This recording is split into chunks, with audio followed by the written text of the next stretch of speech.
कल अचानक एक घटना ऐसे घटी है, ये एक निंदनीय या एक प्रश्न भारत सरकार के ऊपर एक उठना लाजमी है। मेरा वक्तव्य निजी कोई राय नहीं है, मणिपुर की भावनाओं को लेकर के आया हूं मैं। इसमें मेरा कोई निजी कोई स्टेटमेंट नहीं है। एंटायर मणिपुर का एक संदेश मैं सबके सामने मेरे बंधुओं के सामने रखना चाहता हूँ। आप सबने देखा कल से शुरू होने वाला एक सिरोई डेली एक फेस्टिवल होता है। ये एक महत्वपूर्ण उत्तर पूर्वी भारत में एक बहुत महत्वपूर्ण फेस्टिवल, एक उत्सव होता है। जैसे आप उत्तर भारत में कई फेस्टिवल होते हैं, जैसे सूरजकुंड मेला होते हैं, जैसे दिल्ली में जो अलग अलग किस्म के जो मेला, उसी किस्म का जो है ये भारत सरकार मणिपुर सरकार ने इसे पिछले 4-5 सालों में शुरुआत की है। बहुत अच्छा चल रहा था। पिछले 2 मई 2003 में 2023 के बाद जो है इसको स्थगित, मतलब इसको बंद किया गया।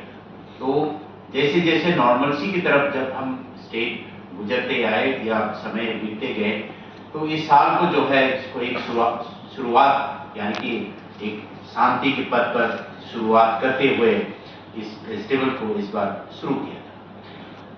बहुत एक अचानक जो है हमारा मीडिया टीम DIPR यानी कि मणिपुर सरकार का टीम नहीं है, कोई प्राइवेट टीम नहीं है।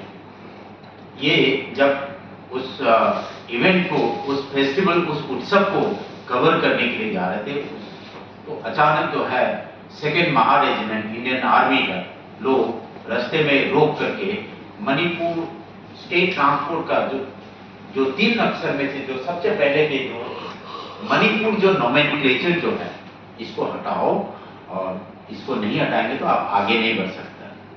देखिए तो बंधु, अगर भारत सरकार लिखे हुए है उसमें अगर भारत शब्द हटाए तो आपको कैसे लगेगा ये एंटी नेशनल हो गई या नेशनलिस्ट हो गई है या अल्ट्रा नेशनलिस्ट हो गई? ये बहुत ही प्रश्न चिन्ह जो हम भारत सरकार के ऊपर उठाते हैं, क्योंकि आर्मी का काम होता है कि जो दंगा फसाद होते हैं, जो लॉ एंड ऑर्डर सिचुएशन को आर्मी का काम है उसको कंट्रोल करना। लेकिन आर्मी ने जो है जो सेंट्रल इम्फाल से जब उस इवेंट को कवर करने के लिए जो जा रहा, उसमें भी कोई आम आदमी नहीं था, इसमें मीडिया पर्सन थे, जो आपके जैसे पत्रकार बंधु थे, सरकारी पत्रकार थे, सरकारी डिपार्टमेंट के जो इंफॉर्मेशन ऑफ मणिपुर की जो बोल रहे थे, उनको रोका गया। भारत सरकार की आदेश अनुसार ये सब कुछ किया गया, ये मणिपुर का लोगों का कहना है, क्योंकि आर्मी के कोई अपनी प्रोटोकॉल नहीं होता कि उसको रोकने के लिए, क्योंकि आर्मी का काम नहीं उसको रोकना। लेकिन बहुत अफसोस, निंदनीय, ये बहुत प्रश्न चिन्ह, ये आर्मी के ऊपर नहीं है, दिल्ली सरकार, दिल्ली के ऊपर इसको अंगुली जाता है, दिल्ली के तरफ इशारा जाता है। देखिए बंधु, इस आर्मी जो महा रेजिमेंट जो है, इसकी पुरानी हिस्ट्री भी मणिपुर में है। 90 के दशक में, ये मैं नहीं कह रहा हूँ, मीडिया एक जो मणिपुर के जाने माने जो मीडिया पर्सन है, स्टेटमेंट के जो कॉरेस्पोंडेंट है, कॉलमनिस्ट है, मिस्टर याम्बेम लाबू, उनका कहना है कि ये यूनिट जो है पिछले 90 के दशक में जो है एक रेप केस में ये इन्वॉल्व था। ये यूनिट जो है ये बहुत निंदनीय है।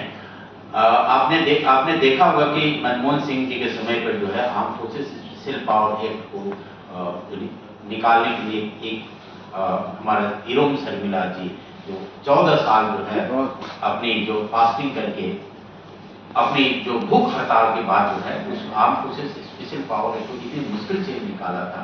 तो आज मणिपुर में जो arm forces special power act नहीं है, उससे भी ऊपर जो है जो मार्शल लॉ जो कहते हैं, वो मणिपुर में आज वो शासन एक चुने हुए सरकार को गिरा करके एक रिप्रेजेंटेटिव एक स्टेट कौन चलाएगा, ये क्या आर्मी तय करेगा या पुलिस तय करेगा?